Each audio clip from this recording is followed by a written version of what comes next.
Hello everyone. So we are discussing the back exercise questions of the chapter Equilibrium, and today we will discuss question number 21.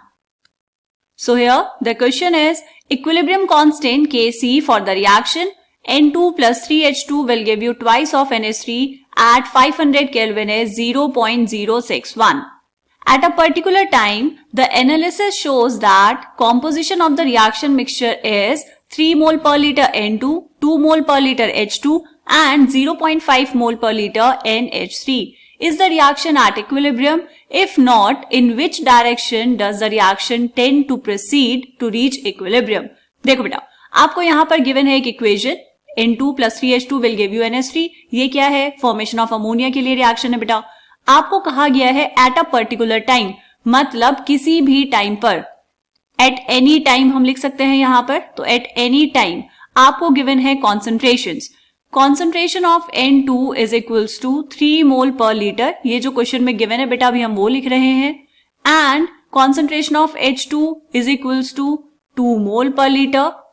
ये हम क्यों लिख रहे हैं? ताकि क्वेश्चन में वैल्यूज पुट करते हुए गड़बड़ ना हो. And concentration of NH3 is equals to 0.5 mole per litre. ये आपको क्वेश्चन में गिवन है. और क्या गिवन है बेटा? आपको गिवन है Kc की वैल्यू.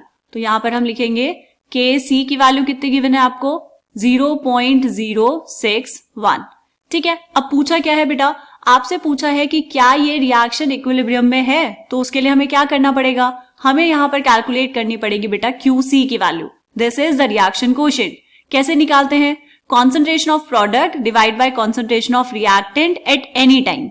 किसी भी टाइम पर जो रेशो है concentration of product and concentration of reactant का, उसको हम बोलते हैं रिएक्शन कोएफिशिएंट.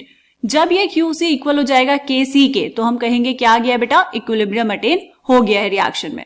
ठीक. तो यहां पर देखो कॉन्सेंट्रेशन ऑफ प्रोडक्ट मतलब कॉन्सेंट्रेशन ऑफ NH3 की power 2 divide by concentration of N2 and concentration of H2 की पावर 3. ऐसे लिखेंगे Qc. सॉल्व कर लो इसको. Qc इज इक्वल्स टू 0.5 का square divide by concentration of N2 कितनी बेटा? 3 इंटू कॉन्सेंट्रेशन ऑफ H2 है 2, तो 2 की पावर 3. सॉल्व करो तो Qc will be equals to 0.5 का स्क्वायर होता है 0.25 डिवाइड बाय 2 का क्यूब कितना बेटा? 2 2 जा 4, 2 जा 8 एंड 8 3 जा 24. ये आया आपके पास. इसको करेंगे डिवाइड तो 0.25 divide by 24 is equals to 0.0104. ये आई आपके पास Qc की वैल्यू.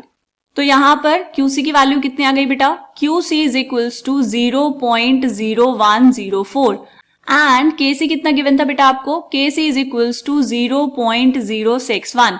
किसकी वैल्यू बड़ी है? Kc की वैल्यू बड़ी है Qc की वैल्यू से. तो यहां पर हम लिखेंगे since Qc is less than Kc. Qc की वैल्यू छोटी है, तो इसका मतलब क्या हुआ बेटा? Reaction is not at equilibrium. Reaction is not at equilibrium. तो एक आंसर तो बेटा ये हो गया. और क्या पूछा है आपसे? आपसे पूछा है if not in which direction does the reaction tend to proceed to reach equilibrium. अगर इक्विलिब्रियम अभी नहीं आया है तो रिएक्शन किस डायरेक्शन में प्रोसीड करेगी ताकि इक्विलिब्रियम पर पहुंच जाए? किस डायरेक्शन में जाएगी बेटा? देखो Qc की वैल्यू Kc की वैल्यू से छोटी है, तो उसको इक्वल होना है Kc की वैल्यू के, तो रिएक्शन जाएगी फॉरवर्ड डायरेक्शन में. तो हम यहां पर लिखेंगे it will proceed in forward direction. ठीक है बेटा. तो ये हो गया इस क्वेश्चन का आंसर. मिलते हैं नेक्स्ट क्वेश्चन में. तब तक के लिए बाय बाय.